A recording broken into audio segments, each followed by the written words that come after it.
But in the end, the most important thing is, what's the purpose of your life? Why are you here? That's what we want to talk about today. We got to look at what makes you really do what you do. Everything on earth has a purpose, and you do too. That purpose provides an inner drive that once you tap into it can give your life immense fulfillment. It'll also give you certainty. Because right now we're in a world that's changing so rapidly that virtually every time you turn around, you hear about something else that's changing. And I personally get to deal with hundreds of thousands of people per year. I see about 250 to 300,000 people a year in my live programs. And I hear so much excitement, and I also hear so much fear about the pace of change. I mean, we've all talked about changes happening so rapidly now and paradigm shifts. All that stuff has become so overused at this point that we become numb to it. But it's true. Never in the history of the world have things changed so rapidly. So you need to find something that's eternal inside of yourself, that no matter what changes on the surface, this part of you does not change. It's the part you come back to, the part that guides you, the part that really makes you fulfilled.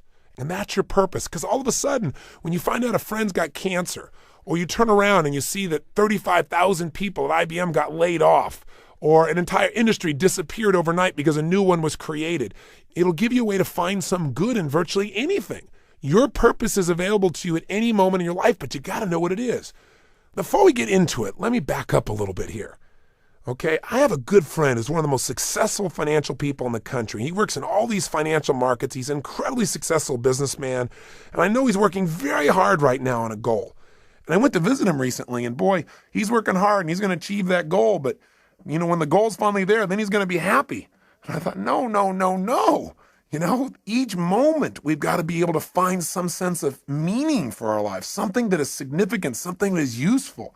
And we all know this is not a new conversation, but as your coach and as your friend in these tapes, I'd like to draw your attention to some things that maybe you already know but haven't thought about for a while. Maybe get you to put some of your focus into the most important area of life, which is enhancing meaning. See, all of us in life have to have a reason to be here. If all you're doing out there is going out and trying to achieve goals, and then you achieve them, then I'm sure you've run into that trip-up wire that says, okay, I've achieved the goal, and now what? Right? You achieve the goal, and your brain says, is this all there is? See, the purpose of a goal, as I've shared with you so many times, is not to achieve the goal. The purpose of the goal is what it makes of us as people, who we become. Ultimately, though, we have to have a sense that who we even have become has some kind of meaning. Without that, there's not a reason to live. There's not a reason to get up. There's not a reason to go out there and make it happen. What's really controlling this man's life is fear. When people say they're cynical or they're pessimistic, what they're really screaming out to you is, I'm scared out of my mind. I'm afraid to dream again. I'm afraid to think about what's possible. I'm afraid to really put myself on the line and say, I'm going to go for something. I'm going to stand for something. I'm going to put myself on the line in a relationship or in my business or my vision to make a difference in the world. Because you know what? Maybe at one time this person did that. Maybe they tried it several times and it didn't work and they got pain and pain and pain. Pretty soon they didn't want the pain, so they stopped dreaming. They stopped envisioning. They stopped coming up with meaning. Instead, they try to keep themselves away from the pain by saying, well, there's no meaning in it all anyway. But unfortunately, that gives you the ultimate pain because it gives you a life without meaning. And no one can live a life that's fulfilled without a sense of meaning. See, we've been put here for a reason. The question is why? And the answer, I think, is different for every one of us. It's different for me than it is for you, and yet it's the same. Every one of us has been put here. Every one of us is unique and different and special. And I believe our Creator, if I may use the word God, if I may, God has put you here for a reason. The question is, what is it? God does not create things without a purpose. Everything on earth serves a purpose. Why are you here? What are you here to do? What are you here to become, to create, and to give? These are some of the most significant questions that you can answer in your life. And even when you answer them, I'm sure that as your life expands, you'll come up with better answers as you get more experience and you get closer in touch with your own innermost being and maybe closer in touch with your Creator as well. You say, Tony, where are you going with this? I'm really going to the essence of giving your life what you deserve, which is knowing that there are no mistakes, knowing that every little thing you do has a consequence. It can be a positive consequences if you choose it. The most powerful thing that has consequence in your life, though, is the thing we talk about so often, but I got to say it again, and that is what's really ultimately shaping our lives are our decisions. The first decision is the decision about what to focus on. Where your focus goes is going to determine how you think, how you feel, what you do. ultimately what your life turns out like, what you're able to contribute. The bottom line is we must find an empowering focus out of any situation. The second decision that shapes our life and the meaning of our lives are the decisions that we make about what something means. Meaning is ultimately something we determine. That's the exciting part about it, and that's the scary part about it. And the third decision, of course, is what are you going to do when something happens?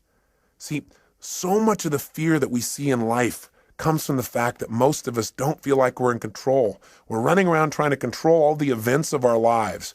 And every single one of us is going to experience multiple situations in our life, no matter how skillful we are, where we cannot control the event, where it's just not something that we can control because we didn't initiate it. Anytime you're dealing with other people, this is going to happen. Anytime you're dealing with Mother Nature, this is going to happen.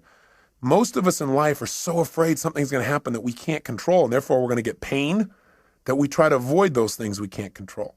We try to shape our lives, where we spend our time, who we spend our time with, what we do, by environments that we feel really comfortable in, where we feel like we're really in control in them. But what that does is it limits the shape and quality of our lives. We've got to be willing to put ourselves out there to discover what we're really capable of when we're put in environments when we don't know what to do, when we don't know what things mean, when we're not sure. It's in those environments that we grow the most. It's in those environments that we discover more of our true purpose as human beings. It's there that our character is shaped. You know, so many times we set goals or we have dreams or we have plans and we work our tail off and it doesn't come out the way we want. And a lot of people come out of those situations disillusioned or angry or resentful or frustrated. They look for someone to blame. But you know, sometimes I really truly believe that not getting your goal is part of the design.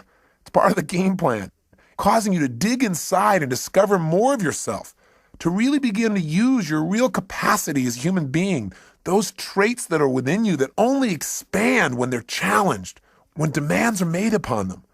You know, I truly believe that God is not so much interested in our convenience as he is in our character. You know, and I also believe that because something hasn't happened right away when you wanted it and designed it didn't work out, doesn't mean it's not going to happen. It's really a test of how committed are you. It's really a test designed to make you become more. God's delays are not God's denials, unless you give up, of course. If you don't do your part, then of course, whatever you've envisioned will never come to be. But we have to be willing to continue to put ourselves forth and know that events will show up that we can't control. So let me ask you a question. You go, okay, I understand all this, Tony, but how do you ever have a sense of certainty in a world that's changing all the time, where you set goals, you do all the right things, and it still doesn't always turn out right?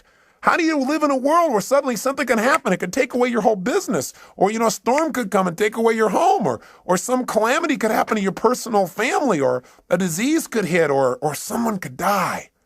How do you deal with all that? And the answer is, you have to know the one thing you can control is not events. What you control is what things mean to you. And therein comes the secret to life. Because no matter what happens in your life, the meaning of what has happened is yours. You get to determine it as long as you're conscious and you don't allow the people around you to teach you what to think. And as long as you don't just go on automatic pilot and allow your nervous system to make up connections that are false. Let me give an example of what happens to people. Certainly by now you realize that what you do as a human being is primarily driven by your need to avoid pain and your desire for pleasure, right? But see, all of us have learned through life that certain things mean more pain than others. And so some people are driven by their fear, right? To experience the emotion of fear is the most incredible, painful thing they could ever imagine, so they'll do anything to avoid being in a fearful situation. Other people are driven by their desire to feel the sense of adventure.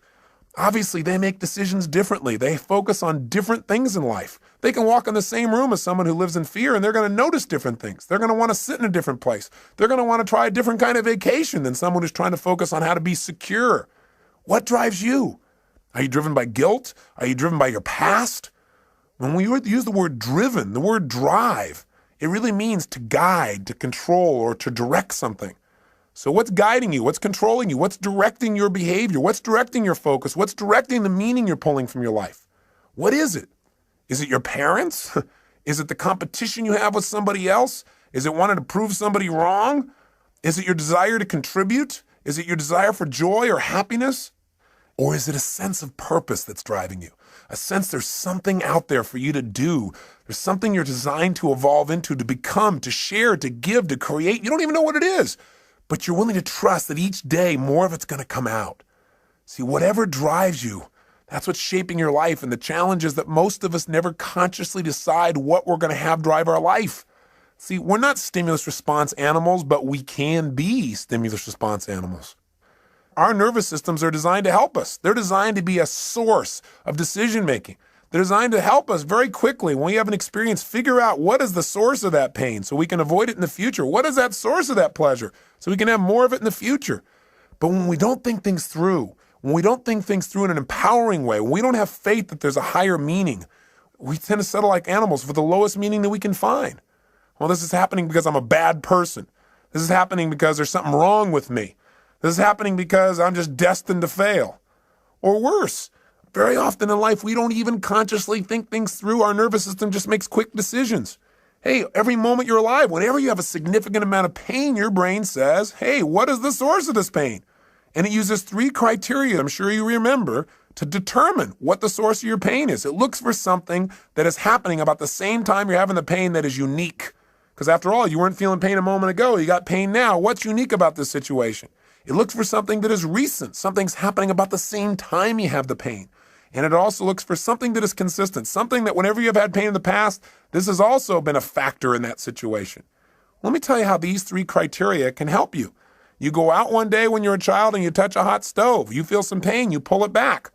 Your brain says, okay, what was unique to that moment that gave me the pain? It looks around and says, this burner, right? And it says, what was happening about the same time I felt the pain? I was touching this burner. And what's consistent about it? Well, maybe nothing until you do it again. After doing it 2 or 3 times, or maybe one time because it hurt enough, maybe one time is consistent. It's like when somebody says to you, you always do that. I don't always do that. Yes, you do. You always do it. I've done it one time. Yeah, but, well, that's always. Well, human beings can make a one time consistent if it's painful enough. So the bottom line is, what do you learn? Your nervous system learns you don't grab burners.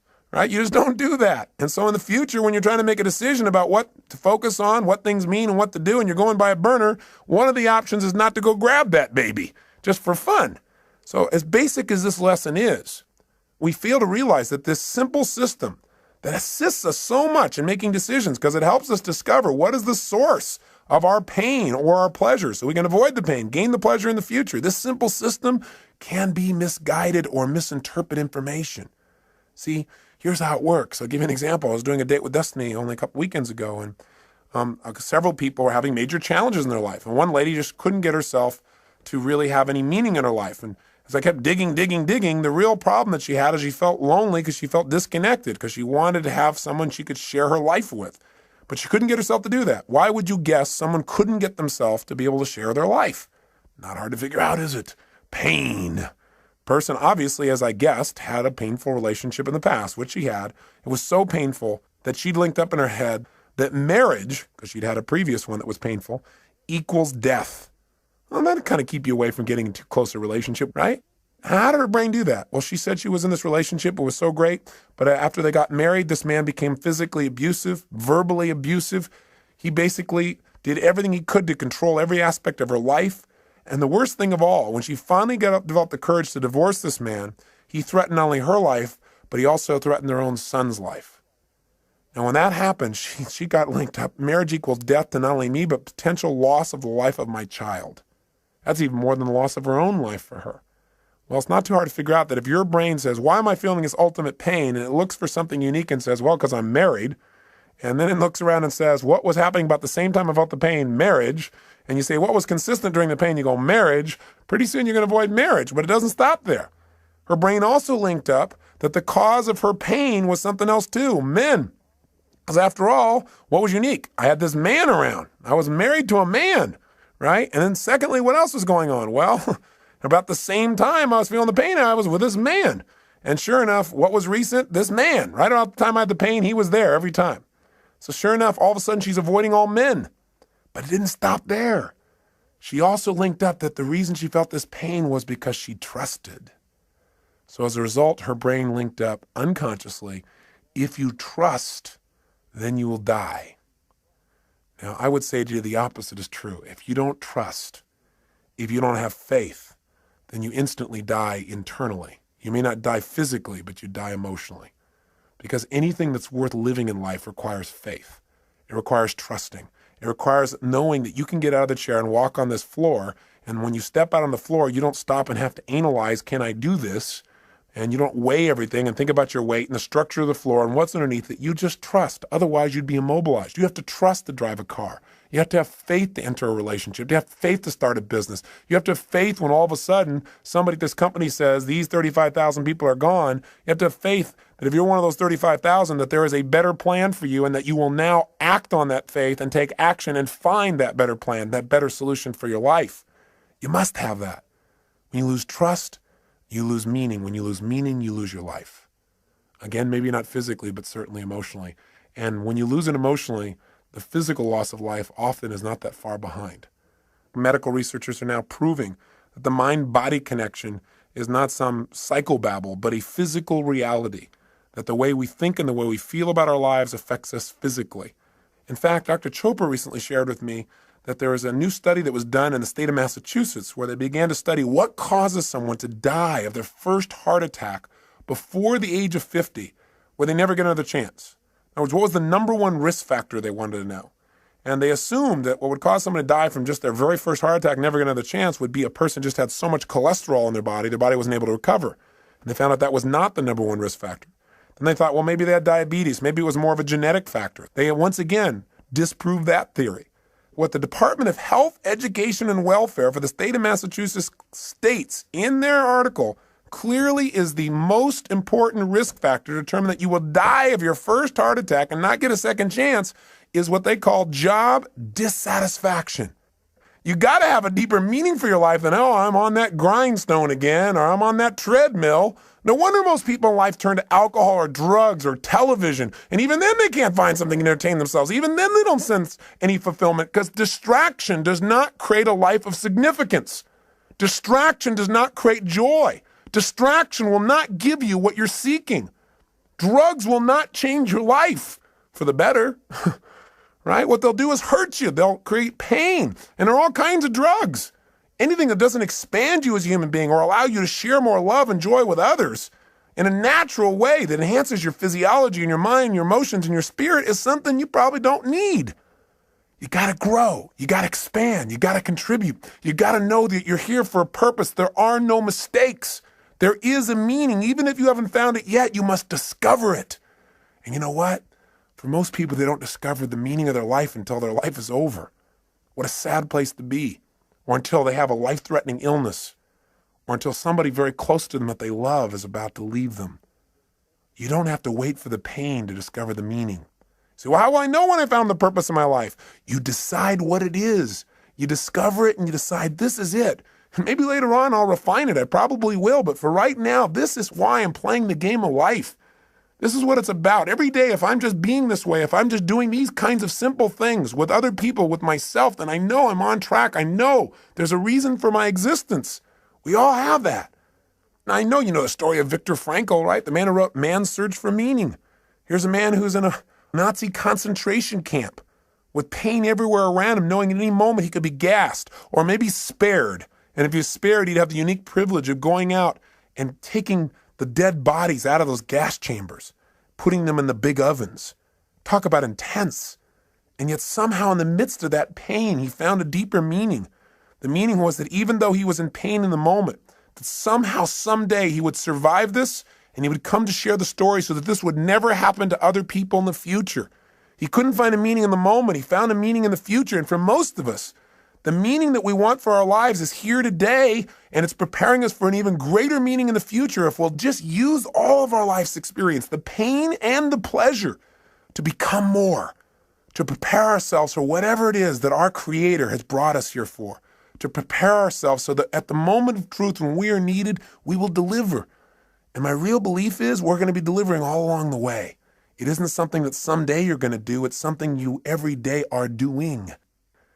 You know, my former spouse, Becky, just recently lost her father. And it's been a tough time for her because in a very short period of time here, she's lost both her mom and her dad.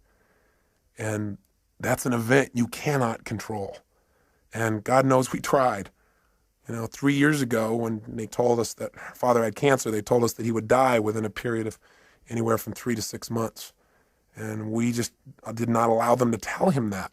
For the obvious reasons, you know what I believe from all the people we've learned from everyone from Dr. Bernie Siegel to Norman Cousins to Dr. Deepak Chopra. We understand the mind-body connection. If someone decides that because they have some dis-ease in their body, what it means is they're going to die, then of course they will. And fortunately, he never found out that diagnosis. And what we did is we kept making sure he had a compelling future. He had a sense of meaning, a variety of things that he was needed for. And it was amazing how he physically responded.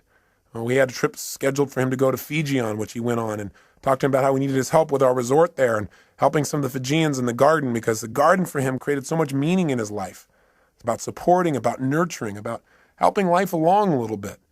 And so that he was excited about, and things we wanted him to do with his grandkids. And so we kept giving him compelling futures. And sure enough, 3 months went by, he was healthy. 6 months went by, he was healthy. A year went by. And through a variety of interventions, pretty soon he seemed to be better, until just recently when we started getting phone calls from his neighbors. He lived up in a place called Rand, Colorado, a little town with 14 people in it that he's been a major part of for years and years. And they started to call us to tell us that they didn't think he could take care of himself anymore. So we flew out and brought him back here. And the first few days, he was in phenomenal shape. It was like he was completely restored, being around the grandkids and being in the environment. He was all excited to share about things that happened in his little town of Rand that he helped to create there, about the calves that he helped to deliver, and about the planting season and how they're helping people through the winter and some of the stories they've been telling. And he was just totally alive. And then we took him to doctors for a series of tests. They said they wanted to keep him overnight. The next day we called and I spoke to his main doctor, and he said it looks like he just has a form of meningitis. So he said that'll be really easily treatable and he should be okay. And he said, don't worry. He said, we're just going to do a series more tests because he's a bit dehydrated. He lives at an altitude of about 11,500 feet and he's not drinking enough water. And he said, so, we're going to run a couple more tests, he said, next day. He said, but I think he'll be fine. He said, I have to go out of town. He said, my, partner doctor will be working with him. So he said, I've passed on all the information. You can check in with him tomorrow. Well, the next day, Becky went to go see her dad, and I was out doing a seminar, and I got a phone call, and the phone call was that they'd done additional tests and that they'd found out that the cancer had spread throughout his spine and into his brain. And while it wasn't treatable before, when they told us 3 years ago, it's certainly not treatable now, and that they thought he would die within weeks. The worst part was, though, that they also told this to him before they told it to Becky. So he had no one there to support him through the process or to give him other options. When I found this out, I became so angry with the doctors because I focused on how he'd violated what we asked them to do and how the other doctor should have told his partner doctor not to tell him yet, to allow us to talk to him, to prepare him for the situation, that it was so harsh, it was so unfair, and the meaning of it was that it was going to really harm him, that all of a sudden he would give up hope. And what I wanted to do was lash out. And fortunately, I didn't lash out. Instead, I started to focus on what's happening to Cecil. What can I do? So went to go see him and talk to him, and it was unbelievable.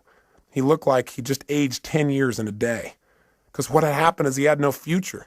There was no purpose in fighting the pain or trying to make things happen or, trying to tell stories or do anything, because after all, you're going to die anyway soon. And that was kind of the way he was interpreting it. And sure enough, no matter what we said, he just didn't seem to respond. He just seemed to go into a total stupor. And for the next day and a half or so, he just sat in a corner.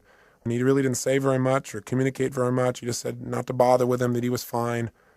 But he didn't open up emotionally. And I just sat down with him and I cried and I told him how much I loved him and how much Becky loved him and how he needed to share with us what he was really feeling, because holding that back wasn't protecting us from pain. We just felt separate from him. That he could choose what this was going to mean for his life. The doctors had told us 3 years ago that he was going to die within a matter of months then. And here he was 3 years later. I said, what if you would have just sat around for 3 years in this little corner doing nothing because you thought you were going to die any day or any week? I said, that'd be pretty crazy, huh? And he started to laugh. I said, look at this. I said, you can't just sit off in this corner. Hey, you might die tomorrow. You might die in 6 weeks. You might die in 6 months. You might die in 6 years. You might die in 10 or 20 years and really screw these people's brains up. I said, it doesn't matter how long you're going to live. What's going to matter is how you're going to live while you're here. And I said, you've lived an incredible life. In World War II, you were a pilot, You were a businessman. Now you're this guy who's touching this little town up in Colorado where everybody knows you and cares about you and loves you because you love them. I said, you've raised these incredible kids. I said, if you're going to go out in style. Go out because you decided to go out in an energy that you want to, where you really enjoy your life. Don't just shut down because somebody told you your life's over because you buy into it. Don't do it. And then he said, well, Tony, he said, the truth is, I'm not afraid to die. And he said, everything you said is true. He said, my life has been so rich. And he says, I feel like, I've lived my purpose now. I look around and I see my kids and I see what they're like as people and I see what I've done and I think maybe it's time for me to go now. And I said, listen, if you're deciding to do that because you really want to go, I said, then, I love you. He said, I'm sure I'm going to cry and I'm not going to try and keep you here, and neither's Beck because we love you. I said, but at the same time, don't leave because somebody tells you it's time to go. He said, well, I don't know. I said, well, when it's time to go, you'll know. I said, and you can go consciously. You can decide when it's time. You don't have to wait till the pain is so intense you can't stand it. But at the same time, don't go any quicker than your meaning is done. And I think right now you're teaching your family a lot of new lessons. He said, yeah, that's probably true. And I said, so what do you want to do? How do you want to do things? I said, let's get your Fanny out of here. Let's get about. And we had this great conversation and talked about all kinds of things. I won't bore you with the details, but I let him know that he never have to worry about his daughter and that she had become the kind of person he could always be proud of. And it was amazing because the next 3, 4, 5 days he came to life. All of a sudden there was a purpose in things again. All of a sudden he was alive. He'd go out by the pool and tell stories and so forth. And he went over to the polo grounds and did all kinds of just really great things. And then I went away for a seminar and I came back 2 days later and it was like he was gone. He could barely even talk. He's having a difficult time holding himself up. We had to have round-the-clock care for him. Pretty soon, he wasn't able to carry on a conversation. He would start talking gibberish and start seeing things that were invisible and point to them. And we could tell the end was coming. And as the end started to come, there was more and more pain and tears. And we felt it all. And I also, at the same time, reminded ourselves that, hey, we're making this thing that it's lost because of our short-term thinking about this man and his body and his presence, but his life will live on beyond his physical presence here. And for him, what it probably means is freedom. Finally be free of the painful body he's been in for so many years. For him, it's a chance to be with his wife, Becky's mom, a chance to be with other loved ones. There was another meaning that could give you joy at the same time you're feeling pain. And so we tried to focus on those. And then one night I got home and all of a sudden I was called by the nurse and she told me that Becky's dad had just passed away. And I had to share it with Beck, and we cried and we talked, and at the same time she felt an incredible sense of peace for him. It's amazing how instantly how we felt could change just by changing what we focused on, from our loss to his gain, to the feeling of joy for him to be free. We couldn't control the event, but we could certainly direct our own minds by thinking beyond ourselves to something deeper, to a deeper meaning in life. I got back yesterday from going with Becky up to this little town in Rand, Colorado. This little town I'd never been to before, but Becky had been there many times, and I got a chance to see where Cecil lived and the impact he had. He didn't really want a funeral. He never liked people who, quote, put on airs for anything. He was a simple man with simple values and a simple mission. And when I got there, I looked around, and he never explicitly said what the mission of his life was, the purpose of his life. But in a town of 14 people, and we went out to this gravesite to put his body into the ground, and suddenly person after person started showing up. We knew all 14 people would be there because we knew he'd touched them all. They all loved him. He was the storyteller. He was the man who took an old car years ago and painted it black and white and put a star on the side and put a dome in the inside with glasses and made it look like a police car so that when people came running through this little town, which consists of about 7 or 8 buildings, that they might slow down. His house was called the Rand Yacht Club because he invited everybody up for coffee every single morning, at least 300 days a year. Figured out how he could tell them a story and cheer them up. He used to run a little restaurant there called the Liar's Lair. The reason was because he had people, he'd tell people stories, and he'd tell the wildest tales and get people to believe them. Sure enough, after about 10 or 15 years, they began to realize that some of these things were stories. And they all laughed as they told me stories about this incredible man who touched their lives. But when we got to the gravesite, not only did 14 people show up, but in this little town that's 4 hours outside of Denver, people came from all over. People came from Wyoming. People came from Denver. Pretty soon there were 100 people at a gravesite where there's not supposed to be a service to honor a man who touched their lives.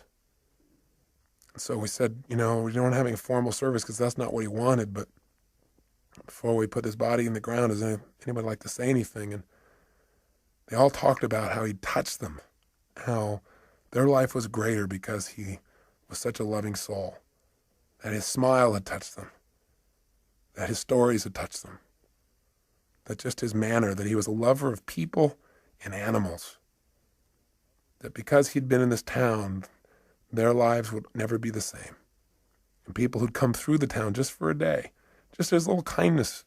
He was a man who said, if you can't say something nice about something, don't say anything at all. He never said a negative word about anybody. In fact, one man, probably the most telling tale of this man's life, he said, Cecil's the kind of guy, he said, I sat down one day with him and said, what are you doing about all those rodents that keep stealing all our animals? Are you poisoning them? Or are you shooting them? Are you trapping them? Are you killing them? What are you doing? He said, because they're taking all my stuff.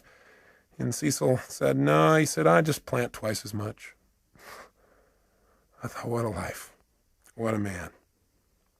See, his life was his mission. His mission was real simple. Love people, love animals, love beings. Make the world a little bit better by just being nice. He lived a life of significance, one that had meaning. He didn't go out and change everything on earth. He didn't make $1 billion. He doesn't have people writing him up everywhere, but he changed people's lives. And he died in his sleep, out of pain, the day he decided to go. And he created in his family a greater sense of courage to look at life in a new way, and a greater sense of dedication to give even more. He added to our drive. He added to our commitment to be givers in life, as he was to any soul who had the privilege of coming across his path.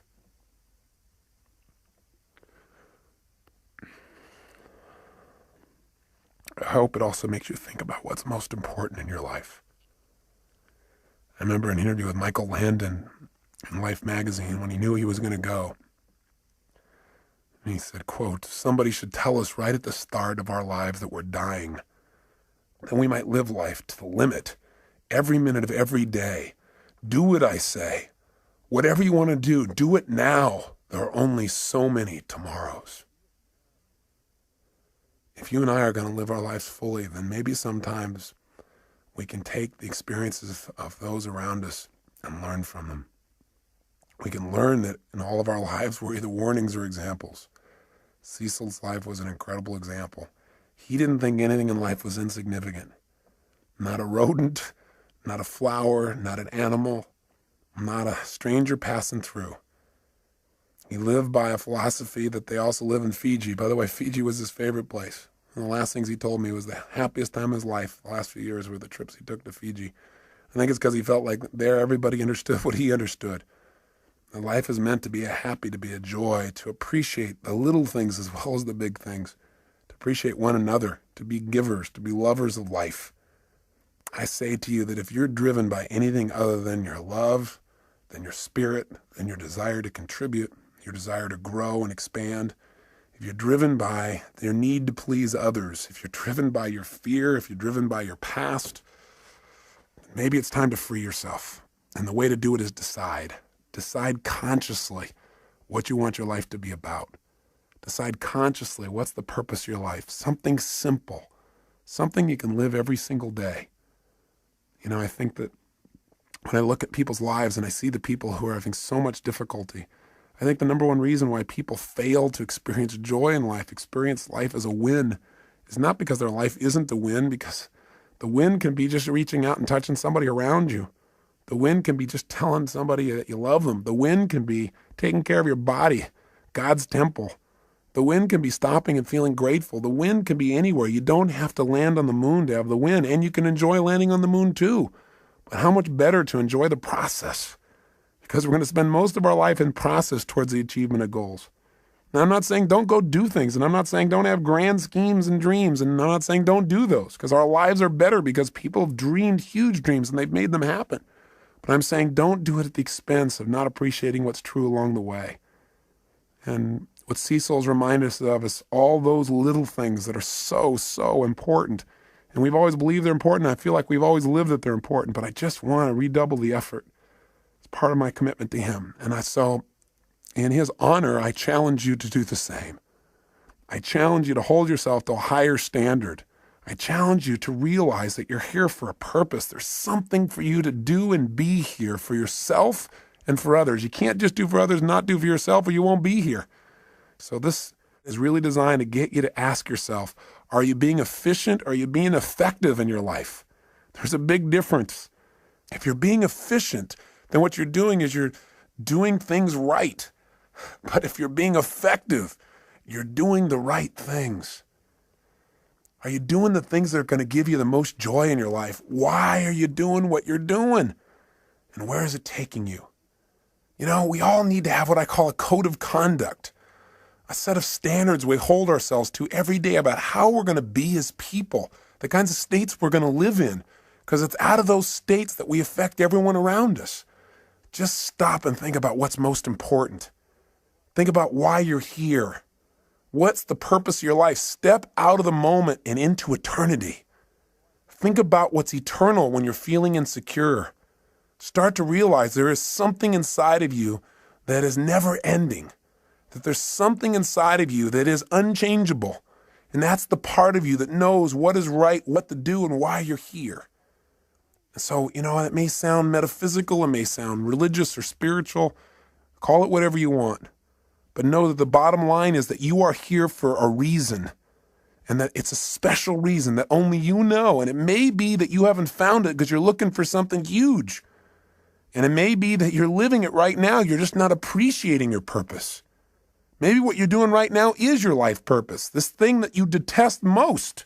Or maybe what it is doing is giving you the challenge to really discover something within yourself that allow you to give and be more. Because life is about two things, being and doing. How are you going to be as a human being? I mean, ultimately, our destiny is who do we become as people and what do you do? What do you contribute?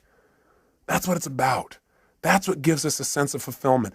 A life of significance is one of growth and contribution. It's one where you decide what your life's about. Simply, what are you here for? Are you here to live, to learn, to grow, to share, to love? What are you here for? I'm asking these questions. I'm hoping you're thinking, not just listening to me. What is the special plan for you? You've got to discover the purpose of your life. There is a plan. There is something here for you that's different than anybody else in the world, and you've got to discover what it is.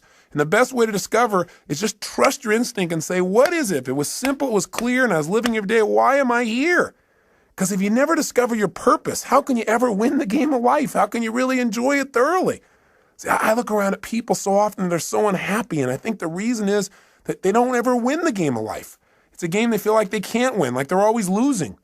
And the reason, number one, is, I think there's 7 reasons. I'll give you 7. I've jotted some down here. I think number 1 is, I think most people never win the game of life. They never feel fulfilled. They never feel joy because they don't know the purpose of the game.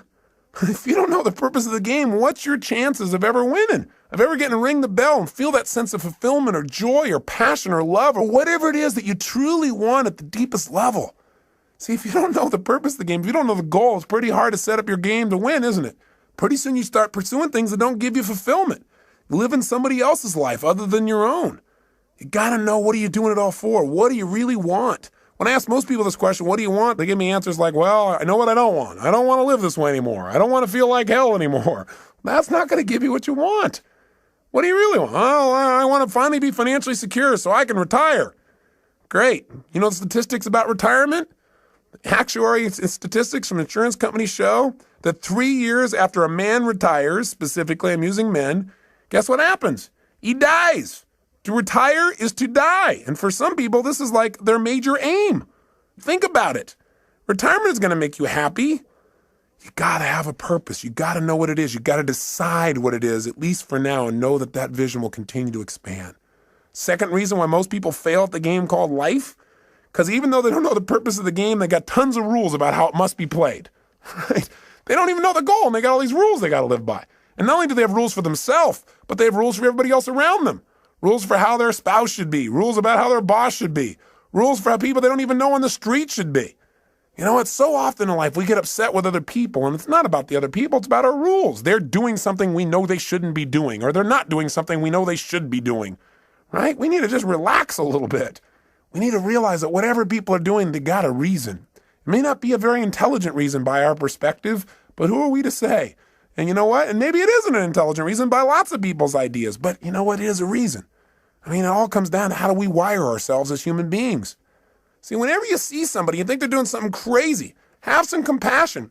Are there any stupid things you've ever done in your lifetime or crazy? I would hallucinate based on my own personal experience. The answer may be, you betcha. And the bottom line is, we got to understand that things are going on that we don't understand with people. I remember one time I was talking to Stephen Covey about times where we misinterpreted people's behavior, and he told me about this time when he got on a subway, and this man walked in and brought on a bunch of his kids, and they were just running rampant, screaming, yelling, making noise, creating havoc. And, you know, Stephen's more of a mellow, centered kind of guy. He doesn't like that kind of environment, even on the subway. And the bottom line is, you know, he didn't want to say anything, but he found himself getting more and more irritated. And the man seemed to be just ignoring the kids, like it didn't even matter what they were doing. So he found himself finally to the point where he actually spoke up. So Stephen turned to him and said, you know, do you think you might want to do something about these children? And the man looked at him and said, oh, yeah, I guess I should, huh? He said, we just got back from the hospital. Their mother just died. He said, I just don't think they know how to deal with it. He said, quite honestly, neither do I. Stephen said he felt like absolute garbage. And he said it made him from then on realize whatever's going on, there may be something else going on as well. It made him have compassion. It gave him fewer rules for other people in his life. Not a bad idea. But we were talking about people that don't succeed in life, and why don't they succeed? One, they don't know the purpose of the game. Two, they got tons of rules even though they don't have the purpose. How'd you like to be in a game, and you're trying to win, and you don't know the goal, and you got a zillion rules you got to live by? That'd be pretty frustrating, wouldn't it? Well, add step 3 to it. Here's the third reason people fail to win the game of life, and that is because their rules are in conflict. We've got all these different special rules where we contradict ourselves, where in one situation you're supposed to be one way, and in another situation you're supposed to be totally different in order to be effective. See, if you got a bunch of rules in conflict, which most of us do, you're going to have pain. You're going to have frustrations in your life. Here's the fourth reason why most people don't win the game of life. Because even when the person plays by the rules, they don't always win. In other words, you do everything right, you don't always get rewarded. You give your all. You put your heart and soul on the line. You do everything right, and still sometimes it rains on your parade. Sometimes, you know, a storm comes down and beats the death out of your crop. All of a sudden, you're in the Midwest, and the flood comes and destroys all you've worked on. You know, that kind of messes your brain a little bit. You start saying, hey, you know, why even try? There's no meaning to this. Everything I do is for naught. That's worthless. Not realizing there's a deeper meaning. There's a meaning beyond the moment. That what's happening in this life right now, this event you can't control, whether it's the loss of a father as Becky has gone through and a father-in-law as I have, or the loss of a business or anything that seems to be a loss is a gain if you ask yourself, how can I use this? What else can this mean? If I can't use it today, how will I use this someday? How can I turn this into opportunity? How can I make myself more? How can I use this pain to sculpt my soul? What can I do right now to move myself forward? These are the kinds of questions that will support you instead of woe is me, why this have to happen? You'll never get an answer to those. Those questions will leave you in an endless loop.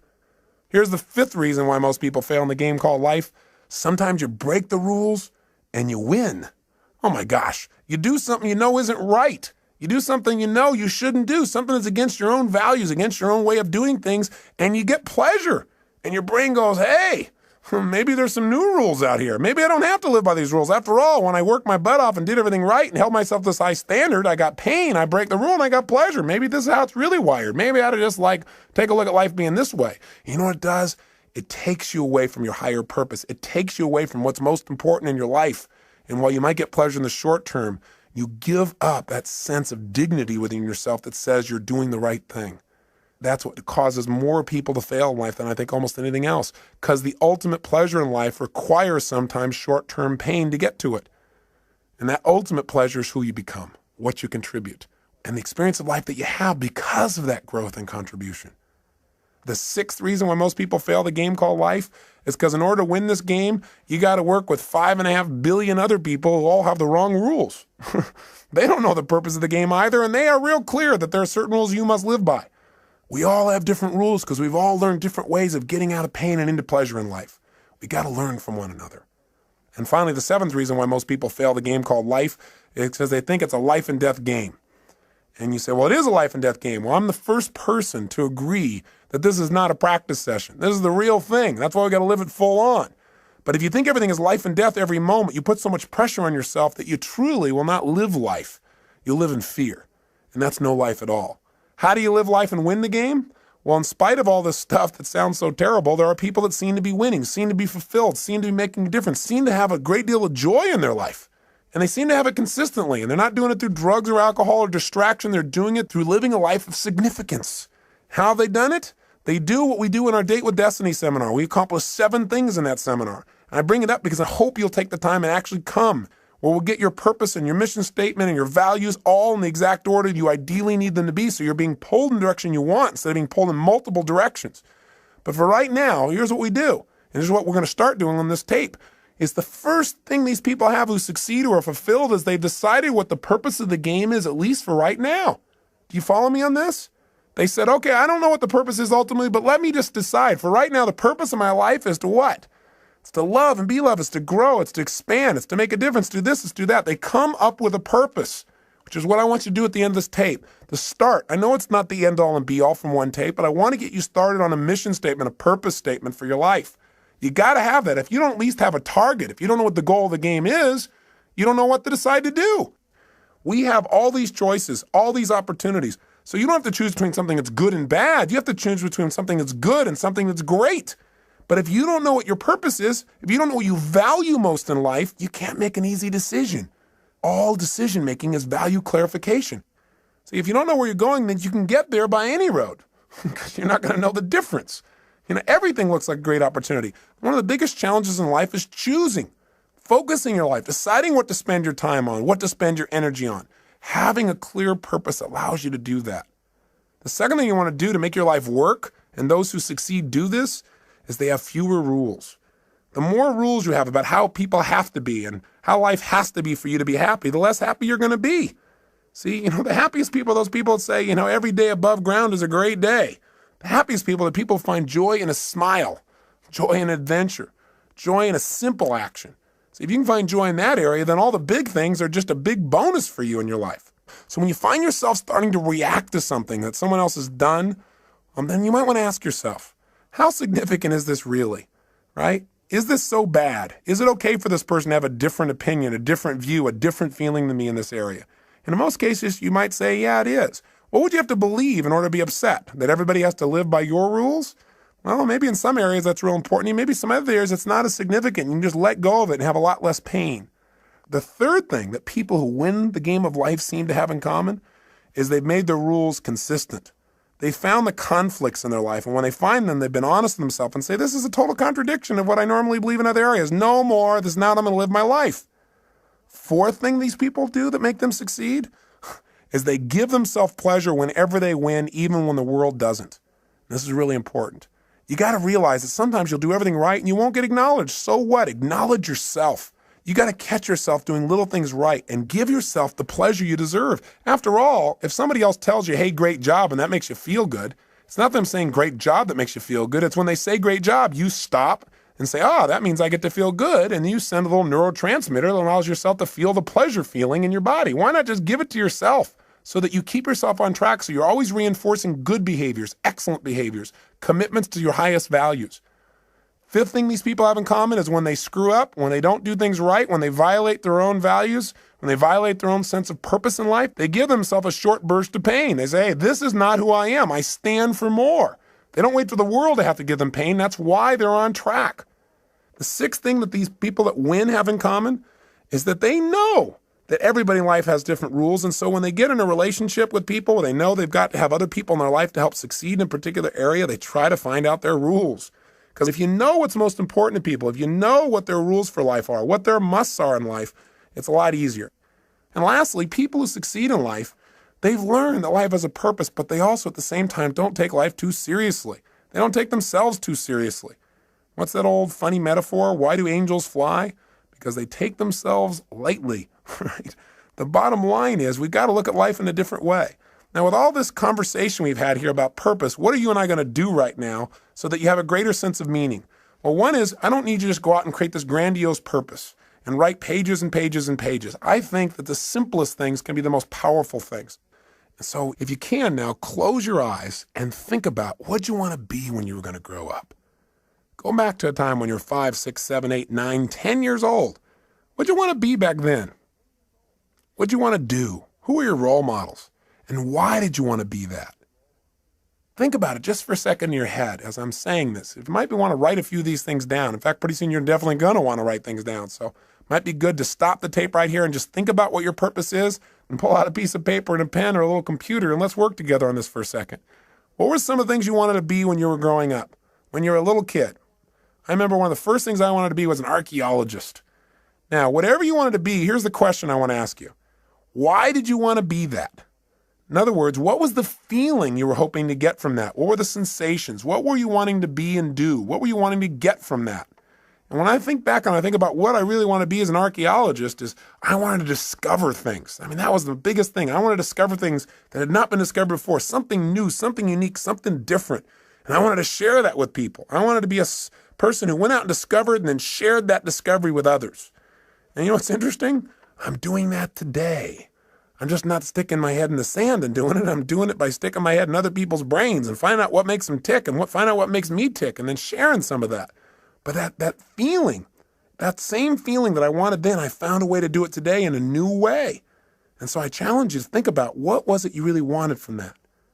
Then think of something else you wanted to be when you're growing up. I wanted to also be a police artist later on. Remember that? You know, those guys that draw those pictures, you know, and show people and catch the bad guys. And why did I want to do that? What did I want to get from that? Oh, gosh. I thought about it. I said, well, I wanted to create. I wanted to be creative, and I wanted to help people. I wanted to help people do the right things. I wanted to get people out of their pain. I wanted to catch the bad guys. But most importantly, I wanted to create and help people. Well, guess what? I found a way to do that today, different than I originally thought, but the same purpose is there. Now, maybe it's not the same purpose for you for all the things you want to do. Maybe they have a common thread, or maybe they're different threads that are important. What else did you want to be when you're growing up, and why did you want it? What feelings did you hope it would give you? What did you hope would come from it? Think for a second. I'll give you another one of mine while you're thinking, try and trigger you. What else I wanted to do? Well, I wanted to definitely be a rock star. I wanted to be able to entertain people, to change their emotional states, to use my voice and my face and my body to give people more passion in their lives. And now I've found another way to do that. Plus, I get to work with some of these people. The other day, I got a chance to go to the Aerosmith concert. I kind of grew up listening to those guys. And I found out that Steven Tyler and some of these guys are fans of mine as well. Went backstage and I met Tim Collins, who's their manager, and he told me a phenomenal story. He said that years ago in the early 80s, when Aerosmith was in really bad shape, the guys were hooked on heroin and they were losing everything financially and the group had broken up, that he decided he was going to turn it around. And he read 2 books, Think and Grow Rich and a little book called Unlimited Power.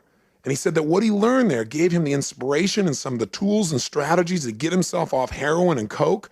And then he did a group intervention and helped the other guys do the same. And these guys are now on a mission. They're totally clean. And they're Evian water drinking guys that are out there sharing their rock and roll and their message, and they're doing it healthfully. I got a chance to meet Steven Tyler, who's just an incredible guy. I mean, these guys have been touring for 23 years, giving their all passionately every day. I feel like they're brothers. And it was really interesting because he said, I watch you on TV all the time. I feel like we're walking the same path, And he said, I listen to your tapes. And he said, we really have the same mission. He said, do you think you'd get together with us and do a gig for us? I said, what do you mean? He said, well, the guys on the weekend. Could you maybe do your gig for us so we could all participate on the weekend?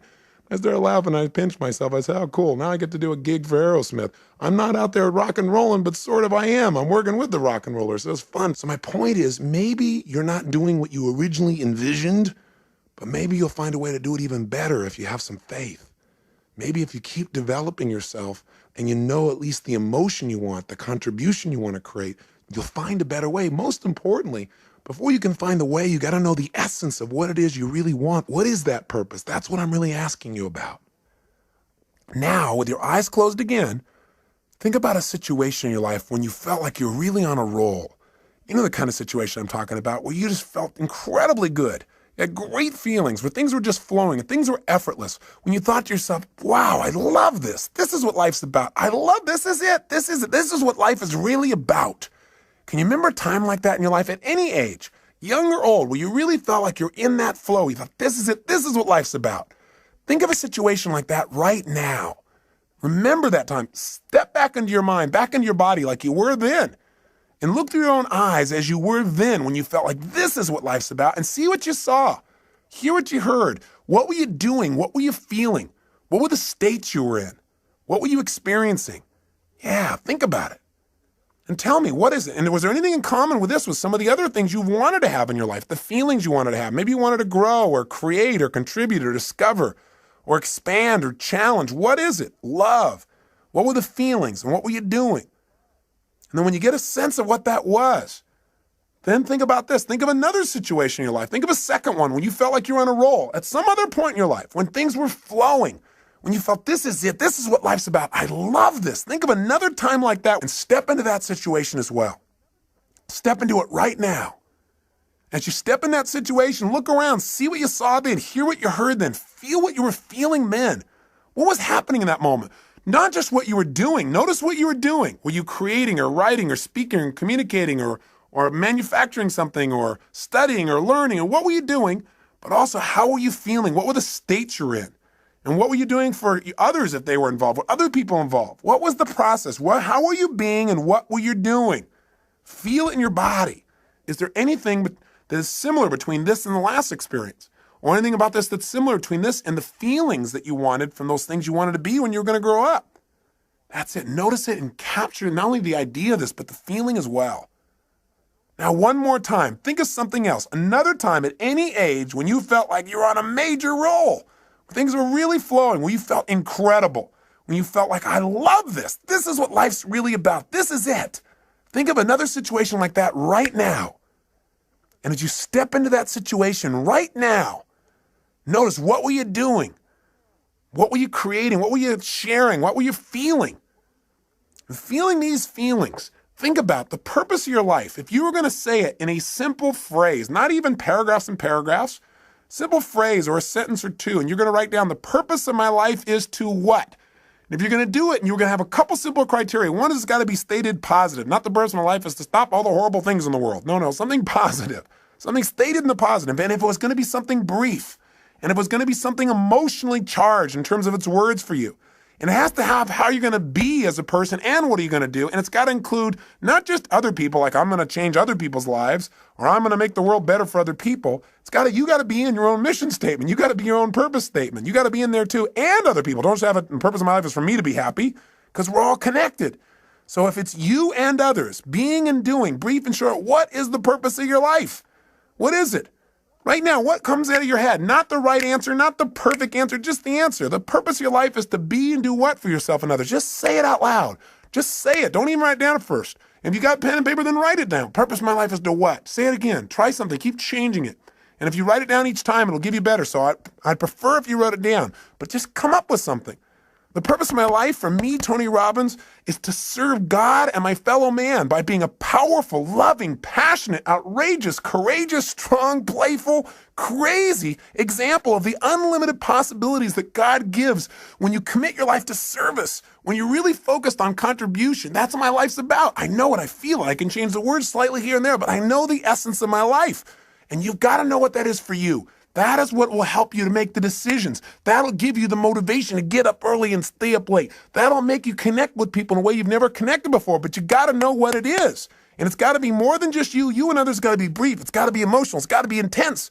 So go do it right now. Turn off the tape and just start writing like crazy. What is the purpose of your life? And when you write something, write another thing. Cross it out and write another one. And keep writing it better and better until you got something you like, then to turn the tape back on. Go for it. Do it now. The purpose of your life is to what? You did turn the tape off, didn't you? You're not just sitting there thinking, come on, if you write it out, it'll be better with more precision. Turn it off. And if you're on your way back, then just ignore the last sentence. Welcome back. Now, do you got something you really like? I hope so. Now, I know it's not the end all and be all, and it better not be perfect, or I'm going to come through this tape and grab you. Your job is not to be perfect. It's to be excellent. Perfection can never really be achieved anyway. If you're truly a perfectionist, then it's never perfect. But it's getting better all the time. So what is the purpose of your life? And how does it feel when you think about this is the purpose of my life? Now, let me give you one other criteria. Did you write it so you can only achieve it once you die? If so, change it. Because we don't want you to have to die to achieve your purpose, which is what some people have. It should be something you can experience every day. You know, whatever you do, Whether you're just sitting at the lunch counter, you're walking through a grocery store, you're going and conducting your business, I don't care what it is. It should be something you can feel. And you got to find what that is for you and how to language that, at least for now, so you know the goal of the game. With that, your life takes on a whole nother dimension. So as you go out over the next month, try something. Take this purpose statement and keep it in front of you. Put it in the system you use for managing your time and keeping your to-do list. Put it up on the wall nearby. And as you look at it each day, don't just write it and forget about it. Think about each day, how can I live my purpose more? And when you go to make a decision about doing something and you're not sure why you're doing it, you can always go back to your purpose. You can do it going into a meeting. You don't know why you're going to the meeting? I'm going to the meeting. I'm going to be powerful, loving, passionate, outrageous, playful. I'm going to inspire people to see what's possible if we really serve all the people around us. That's not hard to figure out. You have a guiding principle. No matter what happens, principles don't change. The essence of who you are will not change. The environment may change. The vehicles may change. But what's inside of you won't. And let me say one final thing to you before I send you off and have you take some more time to work on your mission statement. One is, if you want to send me your mission statement to Robbins Research, I'd love to receive it. I'd love to see how you've languaged the purpose of your life. So if you feel like doing that, please do and address it to me personally. But the other thing is this. I want you to realize that very often, not getting your dream gives you your destiny. What I mean by that is this. So often, as I said when we started this tape, people set up a goal or a dream and they don't get it, and then they feel so disappointed and so frustrated, sometimes resentful towards others or to their creator or towards themselves for not accomplishing or achieving it. But the truth of the matter is, whenever something happens, you must find an empowering meaning. You must ask yourself, how can I use this? If this was to serve a higher purpose in my life, how would I use it to serve a higher purpose? If this was going to make me into somebody more, how would I use it to make me more? And very often in life, if you really look back on your life, the worst situations in your life have been the best if you were willing to trust that it happened for a reason. That somehow, even though this is painful and you'd never want it to happen again, somehow this is going to serve you. Maybe you were hurt by someone or some situation, but because of that, your kids will never be hurt the same way you did when you were a child. Or maybe you went through some tough time, but because of that, you'd be able to help somebody else so they won't have to go through the same pain you did. Maybe the pain made you make a new decision and send you in a brand new direction that brought you to this destiny. I really, truly believe in my heart of hearts that if we're willing to trust and have faith and look for answers and actively pursue them, that every human experience supports us, even those that are painful. And I believe we can probably do them without the pain, but if the pain does strike or if something happens outside your control, which it will, then instead of living in fear that that'll happen someday, you want to live from the sense of certainty that says no matter what happens, I will benefit from it because I will look for benefits and therefore I will find them. It's that simple. And I'll give you a good metaphor. There's a great movie, I'm sure you recall, it was called Field of Dreams. In it, they said, if you build it, they will come. In the movie, Kevin Costner seeks out an old man by the name of Doc Graham. He's played by Burt Lancaster.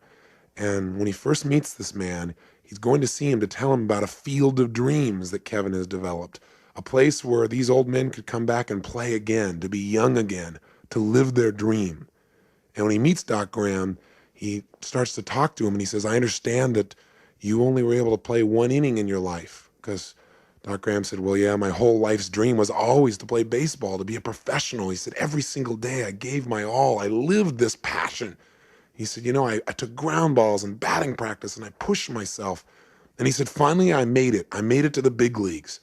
And the whole season went by without my being able to play. And finally, at the end of the season, in the 8th inning, the coach looked over at me and said, kid, I want you in right field.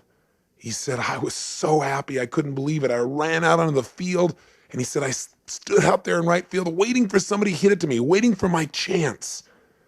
And nothing happened. Then when we came back in, he said, my turn to bat never came. And the next year, they, without giving me another chance or even giving me a chance, they sent me back to the minor leagues. And he said, I just couldn't take it. I couldn't take going through that again, so I quit. And Kevin Costner said, oh my God, that's unbelievable. What incredible pain, what devastation. That must have destroyed you. I mean, for any man to be that close to his dream and have your dream pass you by as if it doesn't even know it's you. He said that must have been the most destructive, painful thing. That's a total disaster. And Moonlight Graham said, no, son. He said, Playing baseball for only 5 minutes was not a disaster. Playing baseball for only 5 minutes was not devastating. What would have been a disaster, what would have been devastating, is if I'd only been a doctor for 5 minutes. You see, if I would have hit that baseball, that might have been the bigger disaster, because then I never would have come to this little town. I never would have saved this man's life or delivered that little girl or got to know the people that now are my best friends in the world. He said that would have been a disaster. In other words, sometimes not getting your dream gives you what you really want, what you really need, what you're really destined for. And if that part of the movie didn't give it to you, they followed up with another scene. Finally, there's a chance, Kevin Costner makes arrangements and he said, listen, there's this field of dreams. You can come on it. You can be young again. You can live your dreams still. And he brings Moonlight Graham to the field with all the other players. And when he steps out on the field, he's young again.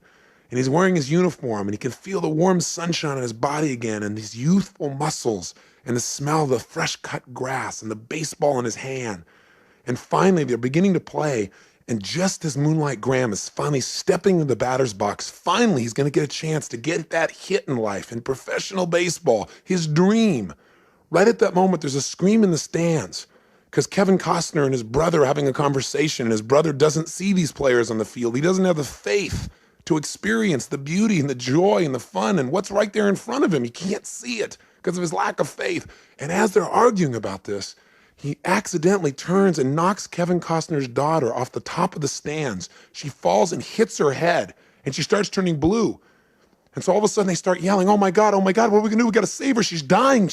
And all of a sudden Costner says, we need a doctor. And just as he hears those words, Moonlight Graham is about to swing the bat, and he says, I'm a doctor. He starts running full blast to help this child, but all of a sudden he stops. And he looks down, and there in front of him is the foul line that divides the field of dreams from the other world. And he knows if he crosses it, he can never go back. He can never live his dream. He doesn't hesitate anymore. He immediately steps across, and he saves the child's life. He loses his dream, but he lives his destiny. The moral is very simple. Inside each one of us, there are desires that we have for our personality, those things that we want to avoid pain and want to gain pleasure for. But there are also moral needs. There are those needs inside of us to go beyond ourselves to something greater, to something more, to give of ourselves in a way that maybe we've never given before, maybe a way that won't even be acknowledged, but will give us the greatest sense of fulfillment we've ever dreamed of in our lives. I say to you that if what you've tried so far hasn't worked, all it is preparing you for more. But don't wait for the ultimate day when you save a life. Start saving a life today by enjoying the one you have. Start saving a life today by touching the people around you. Do what Cecil did. Be a person that loves people, animals, beings. Be a person that when things don't go well, plant twice as much. Be a person who gives more than anybody else gives, and you'll be living your purpose no matter how you language it. Hold yourself to a higher standard, and someday you'll see something more dramatic, but along the way, you'll enjoy the joy of knowing that you're living your life's purpose today. And isn't that what life's really about? Not waiting till someday, living it today. Hey, I want to thank you for spending this time with me. I am so grateful to God to have the opportunity to connect with you as if we've been friends for years, and we've not even met. But I hope in this time together that you've found some strategies, some tools, and maybe found a piece of yourself, reminded yourself of the truth of how unique and special you are. Not in an egotistical way, but everyone is. Everyone is unique and special in some way, and to think less of yourself is to slap the face of your Creator. You've been given gifts, and it's time to make them real. And Getting the Edge has been about sharing with you some of those tools, and the most important ones are taking that time for yourself. Please do that for yourself consistently. If you did nothing else out of this but that, I promise you, you'll see your future unfold, and you'll hear the whispers of destiny. You'll hear the guidance that's within you. But you got to take time to be alone and do that. And if you do it every day, you'll see a change. If you go through that results workshop and just change anything you're not willing to settle for anymore and be honest with yourself. If you take and make those relationships magnificent and not settle in this area either, my God, everything in life changes when you've got someone to share it with that you love. Everyone you've ever been in a relationship with is a bonus to you. It's one of God's great gifts. But if you can find that soulmate, you got everything.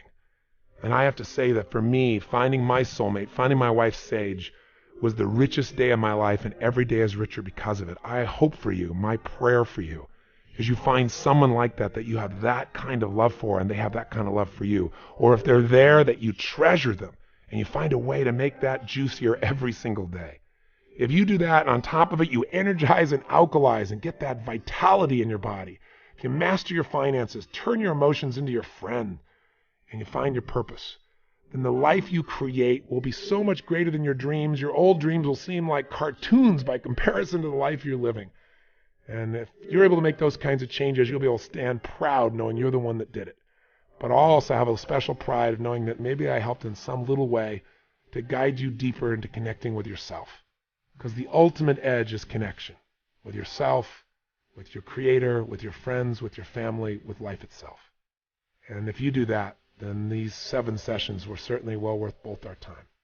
So I wish you well, my friend, and for now I say so long. But I hope I'll see you sometime soon, and you'll share with me the story of your success and what you've done. Please email me, write me, or come see me at a seminar. I'd love to meet you personally. But until then, make sure that every day is lived to the fullest. Don't settle for less than you can be. Be one of the few who do versus the many who talk. And be sure to live with passion. God bless. I hope to see you soon.